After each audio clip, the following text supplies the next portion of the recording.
नमस्कार मंडळी, मी हर्षद साखरकर ब्लॉग या मराठमोळ्या चॅनलमध्ये तुमचं सहर्ष स्वागत करतो मित्र. तर खूप दिवसानंतर व्हिडिओ येणार आहे आपल्या चॅनलला. तर आज आहे ना आम्ही निघालो आहे सेजलच्या ना त्याच्या मुलीचा हळदीचा प्रोग्राम आहे वडाळ्याला. तर आता आम्ही ना घरून निघणार आहोत आणि रौनकची पण तयारी चालू आहे. तर बघूया, खूप धमाल येणार आहे या व्हिडिओमध्ये. खूप दिवसानंतर व्हिडिओ येणार आहे आपल्या चॅनलमध्ये. तर चला मित्र, जास्त वेळ नाही करताना आपण डायरेक्ट आता वडाळ्याला भेटूया. ट्रॅव्हल ब्लॉग बघूया ट्रॅव्हलमध्ये व्हिडिओ करता येतोय का, नाही तर मग डायरेक्ट आपण हळदीला सुरुवात करूया. तर चला मित्र.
चला मित्र, आता आहे ना जस्ट आम्ही घरी आलो.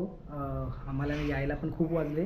जवळजवळ आम्हाला आहे ना यायला जवळजवळ 1 वाजला. रात्री 10 वाजता निघालो होतो. सेजल काय ऐकायला तयार नाही. जेवण वगैरे निघालो आणि नॉनव्हेज होतं. जेवणामध्ये ना बिर्याणी होती. ते तर शूट करता आलं नाही कारण हातामध्ये कॅमेरा होता आणि रौनक पण होता. त्यामुळे ना ते तर थोडंसं शूट करायला जमलं नाही. पण खूप धमाल आली त्या हळदीला. तर आजचा छान असा व्हिडिओ ना तुम्ही पाहिलाच असेल. तर मित्र, आजचा व्हिडिओ तुम्हाला कसा वाटला कमेंटवर नक्की सांगा. चॅनलवर नवीन असाल तर चॅनलला सबस्क्राईब करा. चला पुन्हा एकदा छान असा व्हिडिओमध्ये भेटूया. तोपर्यंत बाय बाय.